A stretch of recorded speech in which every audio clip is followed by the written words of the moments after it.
ZEE5 ಇರುವಾಗ ನೀವು ನಿಮ್ಮ ನೆಚ್ಚಿನ ಶೋಗಳನ್ನ ಎಂದಿಗೂ ಮಿಸ್ ಮಾಡಿಕೊಳ್ಳುವುದಿಲ್ಲ. ಅದು ಸಂಪೂರ್ಣ ಉಚಿತವಾಗಿ. ಸರಿ, ಏನ್ ಅಡ್ಗೆ ಮಾಡಿದ್ಯಾ? ನನ್ಗೆ ಏನ್ ಬರುತ್ತೆ ಅಂತ ಮಾಡ್ಲಮ್ಮ. ಅವ್ರೇನ್ ಮಾಡ್ಕೊಡ್ತಾರೋ ಅದನ್ನ ತಿಂತೀನಷ್ಟೇ. ಓ, ಇನ್ನ ಗಂಡನ ಆರೈಕೆನಲ್ಲೇ ಇದ್ಯಾ? ಅವ್ರಿಗೇನಾದ್ರೂ ಮಾಡ್ಕೊಡ್ಬೇಕು ಅಂತ ಅನ್ಸಲ್ವಾ ನಿಂಗೆ? ನಂಗೂ ಮಾಡ್ಕೊಡ್ಬೇಕು ಅನ್ಸುತ್ತೆ ಅಕ್ಕ, ಆದ್ರೆ ಬರೋದ್ ಒಂದೋ ಎರಡೋ.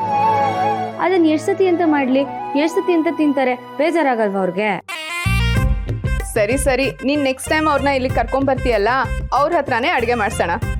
ಅದೇ ಮತ್ತೆ, ಅವರು ಎಲ್ರಿಗೂ ಮಾಡ್ಕೊಡಲ್ಲ, ನಂಗೊಬ್ಳಿಗ್ ಮಾತ್ರ ಮಾಡ್ಕೊಡೋದು. ಅಮ್ಮ ಅಮ್ಮ, ಇದೇ ಖುಷಿಗೆ ನಂಗೆ ಮಜ್ಜಿಗೆ ಹುಳಿ ಮಾಡೋದು ಹೇಗೆ ಅಂತ ಹೇಳ್ಕೊಡ್ತೀಯಾ?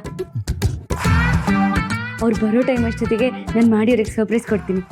ಸರಿನಮ್ಮ. ಸರಿ.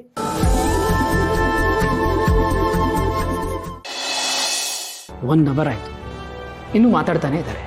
ಯಾರ ಜೊತೆ ಮಾತಾಡ್ತಿರ್ಬಹುದು?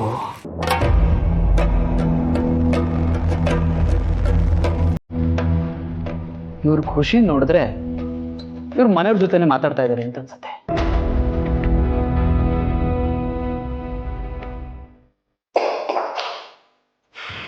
ದಿನ ಮಾತಾಡೋದು ಏನಿರುತ್ತೆ ಇಷ್ಟೊತ್ತು?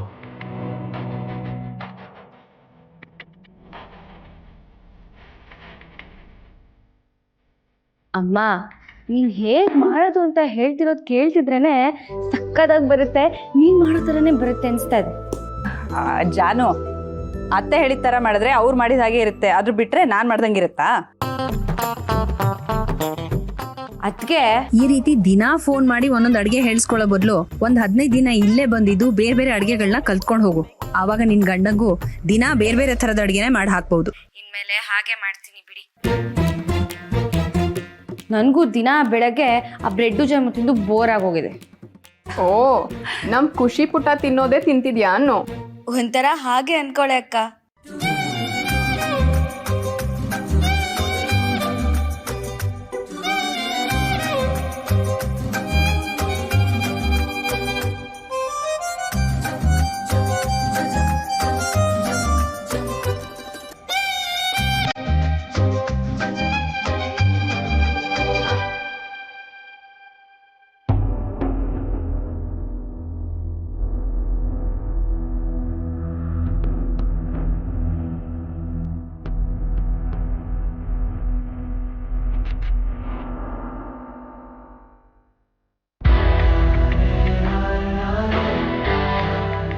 ಜಯಂತ, ನೀನು ಇವ್ರ ಕನೆಕ್ಷನ್ ಅನ್ನ ಕಟ್ ಮಾಡಲೇಬೇಕು.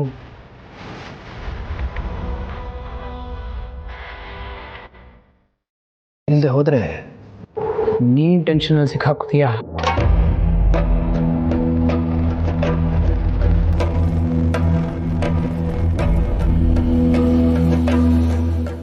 ZEE5 ಆಪ್ ಡೌನ್ಲೋಡ್ ಮಾಡಿ ಎಲ್ಲಾ ಸಂಚಿಕೆಗಳನ್ನು ಸಂಪೂರ್ಣ ಉಚಿತವಾಗಿ ನೋಡಿ.